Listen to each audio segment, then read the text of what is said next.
Je voulais partager avec vous une petite mésaventure là qui vient d'arriver, parce que elle démontre plusieurs choses, notamment que j'ai pas fait bien attention à mon installation électrique avant d'installer mon espace radio ici. Et puis, je me suis un peu pris la tête sur ce truc-là. Donc, alors, je vais pas vous reparler de ce pont de mesure, mais il se trouve que c'était ce qui m'est arrivé, c'était quand je l'avais en main. Alors, ce qui s'est passé, c'est que après l'avoir un peu nettoyé, j'ai enlevé la rouille ici, enfin les bricoles comme ça, je le remonte,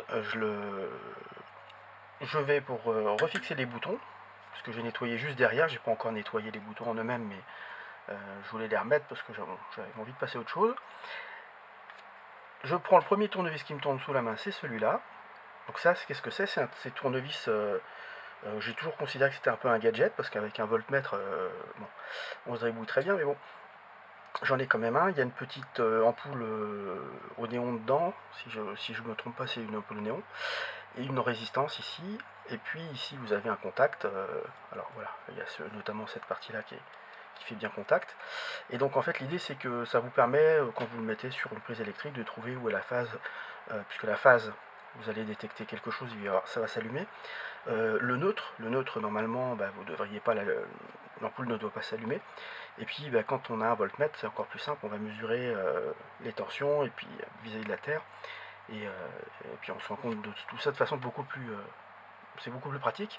Mais ça c'est bon, voilà, ça existe et beaucoup de gens s'en servent. Le fait est que j'ai simplement moi voulu utiliser la partie tournevis, hein, j'ai pas du tout. L'appareil était sous tension. Ça déjà c'est une première erreur. Mais finalement ça m'a bien rendu service parce qu'en fait en vissant ici la petite vis qui se trouve là sur le bouton, d'un seul coup, alors là évidemment ça ne le fait plus, hein, je vais vous expliquer pourquoi, la lumière ici qui commence à s'allumer, alors pas très très violemment, mais suffisamment pour que ça m'inquiète. De toute façon, dès lors qu'elle s'allume, c'est qu'il y a quelque chose qui ne va pas. Donc je prends mon voltmètre, enfin, en l'occurrence c'est mon multimètre, je me dis, bon, je vais aller chercher la terre, parce que j'ai une terre qui est ramenée derrière l'appareil, quelque part derrière par là.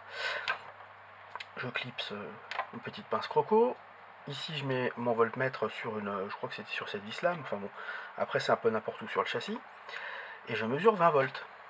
Bon, alors j'ai passé, ouais, on va dire que j'ai dû passer facilement 2 jours à essayer de trouver, en dessoudant des composants, des condensateurs. En fait, j'ai changé tous les condensateurs au final de cet appareil, y compris des condensateurs de très bonne qualité, et qui étaient en parfait état, mais bon, pas grave, hein.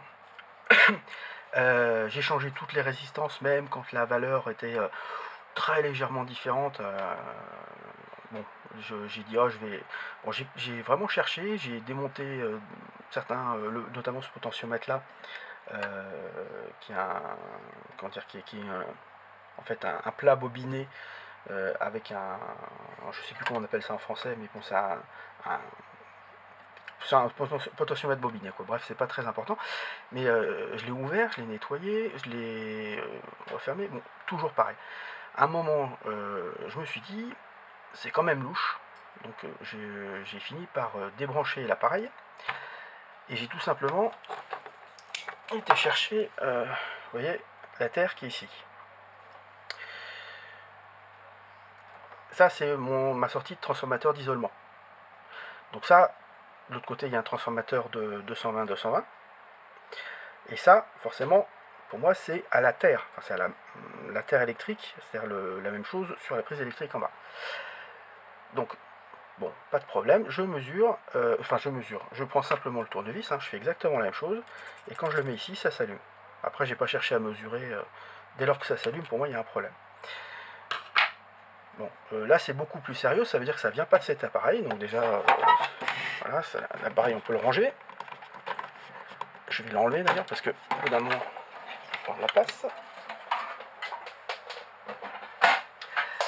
Donc je sais que ça vient pas de cet appareil.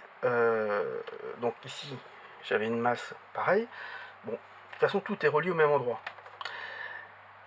Au final, je finis par réaliser, après avoir tout débranché, vérifié, qu'il y a un petit truc qui ne va pas dans mon installation électrique.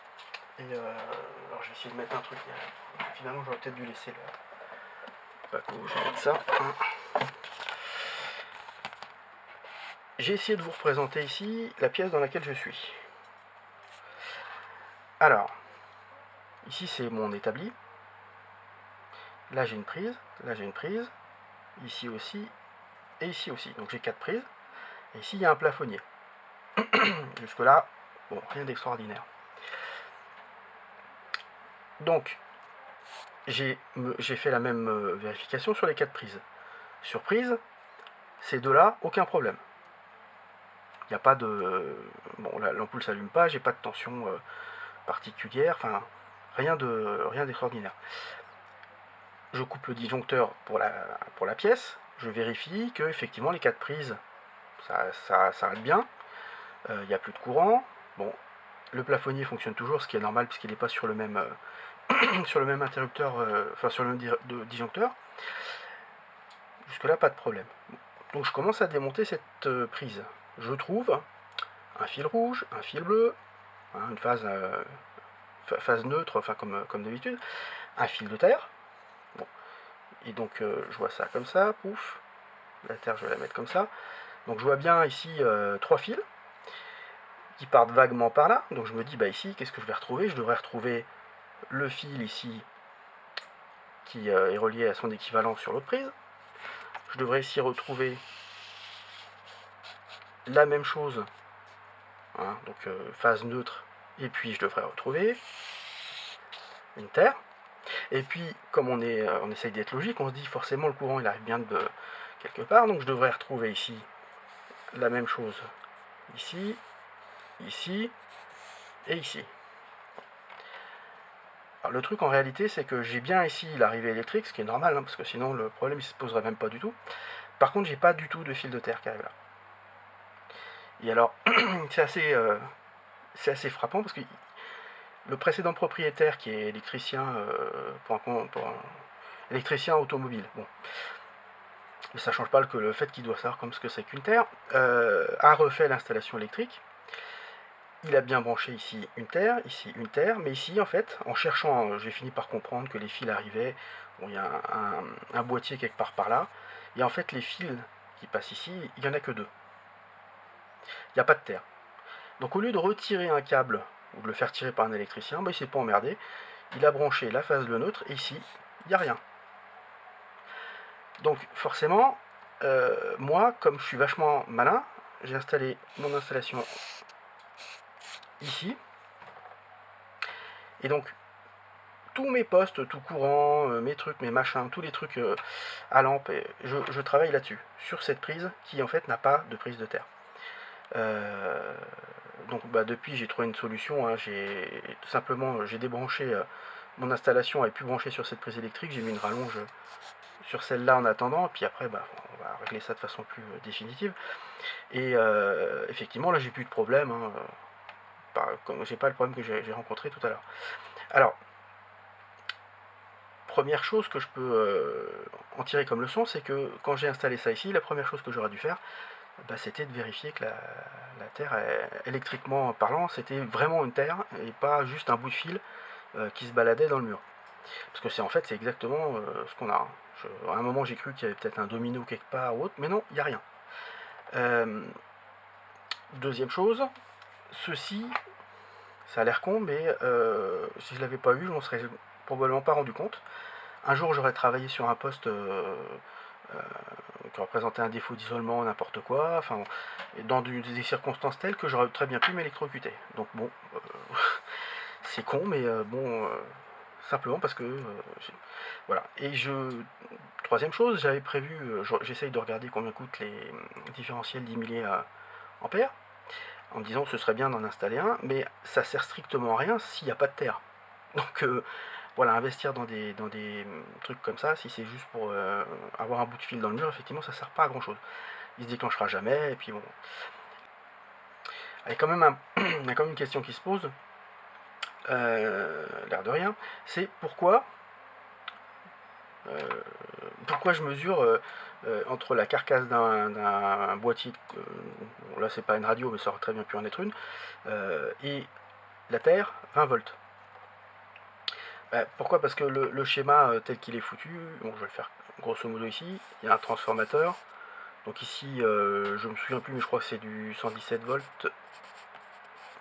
Voilà, 117 volts alternatif. Voilà, ici, deux têtes, il y a 560 volts. Alors ça va pas être super à l'échelle, mais c'est pas grave. Ici, 55 volts, ou c'est le contraire d'ailleurs. Enfin bon, c'est schématique. Et ici, vous avez le 12 volts 6 et le... C'est 6 volts 3 si ma mémoire est bonne. Et ici, ça, c'est à la terre.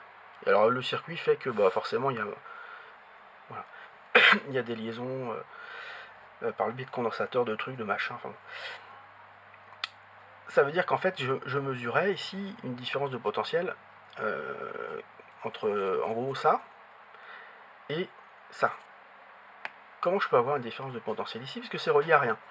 Alors j'ai regardé un petit peu sur certains forums et parce que je j'ai pas la science infuse, hein.